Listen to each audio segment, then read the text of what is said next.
पंहिंजी जवानीअ ते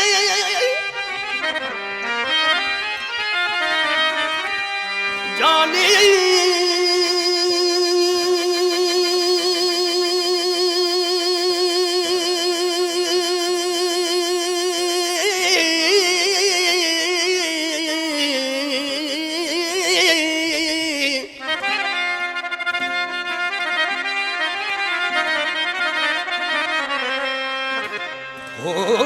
जानी पंहिंजी जवानीअ ते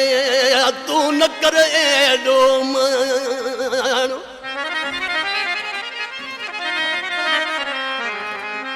सारी ज़िंदगी सूरत ही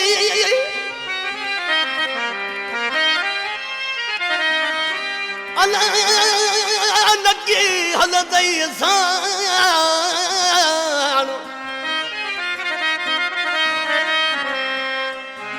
कुछ सोच तू पंहिंजो पाण नूर मोहम्मद सियाल चवे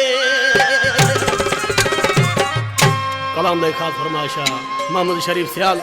मीर मोहम्मद सियाल अली अहमद सियाल जी फरमाइशा कलाम मुझे प्यारे भा नूर मोहम्मद सियाल जो ॾिसी छा थो चए वॾी मौत बिरी थो यार करी इहो सून सदाई नसान हूंदई इहो सून सदाई नसान हूंदई कॾहिं जे तो आगे जान थिया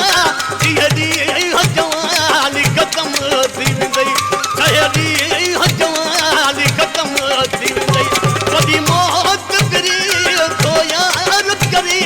इहो सून जवानी नसान हूंदई इहो सून सदाई नसान हूंदई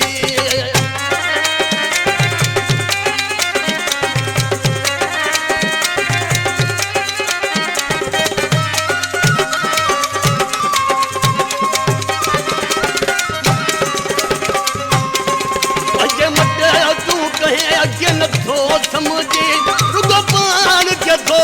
शहज़ादो चवी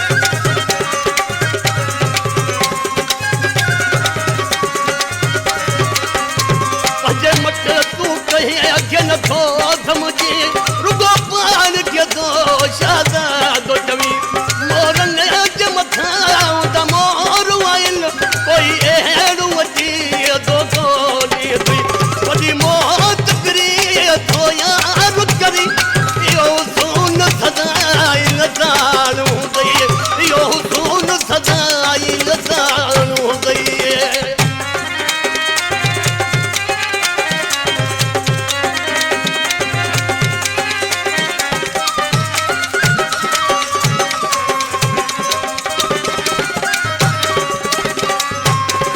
वॾो पाण ते थो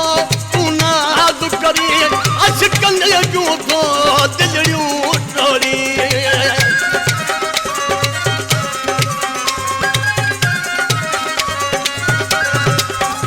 वॾो पाण ते थो तूं नाज़ करी अशकन जूं थो दिलड़ियूं टोड़ी दिल हल ख़ुदा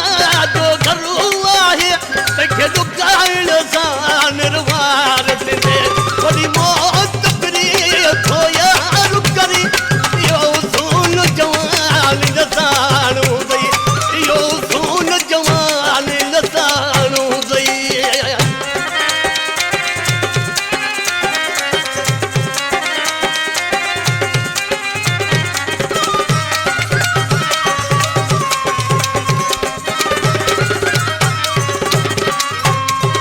रोटी बन अॼु बि ख़ुदा खे पसंदि न आहे हम जो झोको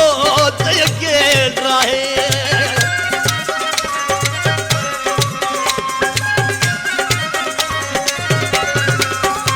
चोटी बड़े अज भी खुदा के पसंद न आए